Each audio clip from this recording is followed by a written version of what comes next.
New York Fashion Week kicks off tomorrow, and with models and designers putting last-minute touches into their spring 2015 collections, it seems they have a flair for the dramatic. WSJ's On Style columnist Christina Binkley joins us now with a preview of what to expect. Thanks for joining us. Happy to be here. So tell us about the spring collections. What sort of trends do you think we'll see? Well, I'll tell you, for one thing, I'm looking forward to my week at Theater Week. We're going to be seeing so many theatrical shows that go far beyond the runway that I'm just waiting to sit back in my chair and be entertained.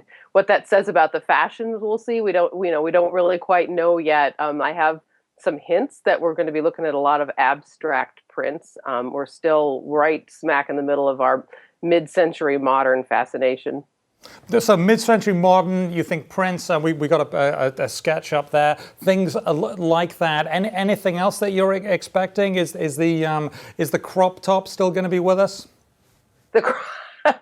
Yes, probably. I don't know. We're going to see as much of that on the runways. That's a style with a limited audience, and I think we've seen that play out for a while. We've been seeing a kind of a maturing of the runways in the last few seasons, with clothes being aimed at women who have a little bit more financial power to buy high-end clothes. I think it's a smart move by designers, by the way. Now, you'd mentioned the drama, the theatrics. Why are these designers doing this?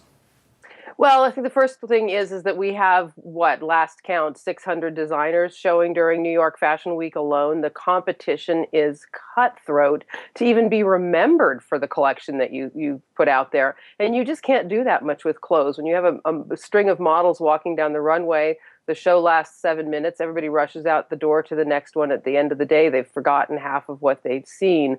But you remember if you saw a Spike Jones play, as opening ceremony is doing, for instance, or a ballet choreographed, which is what Gareth Pugh is going to do. So you start to really fight to stand out that way. And Reed Krakoff is having an installation. That's one of the things there. Now, the whole idea of this is to get companies to buy the line and put them in the shops, right? Exactly. And to be honest with you, if you just remember the brand name, that is half the battle right there. It is, of course, about having good clothes that fit well and people enjoy them. But generally, the clothes we see on runways are not the ones we see in the stores anyway. It's all a branding exercise, the whole week, just as the auto shows often are when you go to auto shows and see these concept cars that you're not going to find at the Chrysler dealership down the street. So this has been done in the past, hasn't it? Tell us about it. Well, we've been seeing runways get more dramatic for quite some time.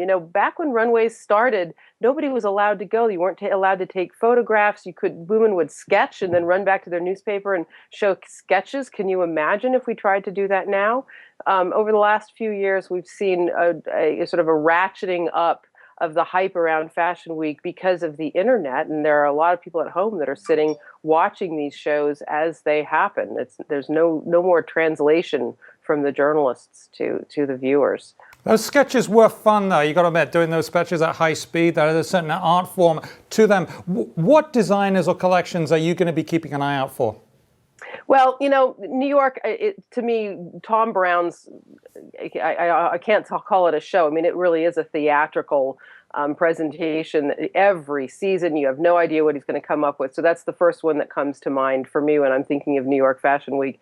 But New York is also so down to earth in a way. You've got Michael Kors, who's going to be probably every season a standout show. He really knows how to translate what's out there in fashion to what people are going to really wear. And you see it on his runway for men and women.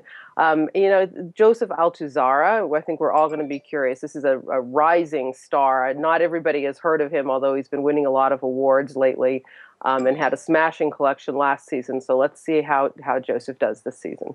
Okay. Thank you very much, Christina Binkley of the Wall Street Journal. We appreciate your time.